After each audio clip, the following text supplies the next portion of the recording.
Welcome to the Slop Temple. We pray this video helps. You start by visually inspecting seals and moving parts. This catches obvious failures before testing. Once done, verify the watch's stamped rating. 30M means splash resistance, not diving. Make sure crowns and pushers close fully. Unscrew screw-down crowns, then reseat them. Prepare a pressure tester or a water tank and have gasket lubricant and a dry cloth at hand. You do this to avoid forcing a failed seal under pressure. And to ensure test conditions, match the manufacturer. You begin with a dry pressure or air decay test because it reveals leaks without risking water ingress.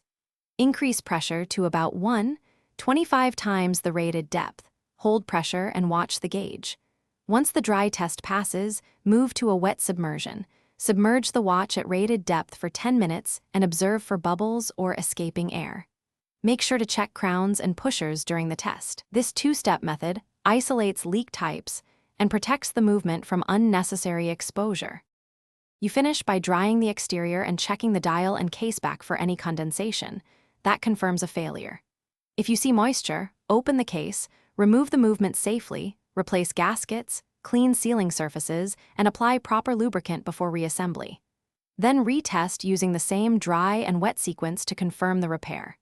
If failures persist, determine whether the case, crystal, or crown assembly needs replacement. Make sure to log results and reset the watch's time and functions. Thanks for watching.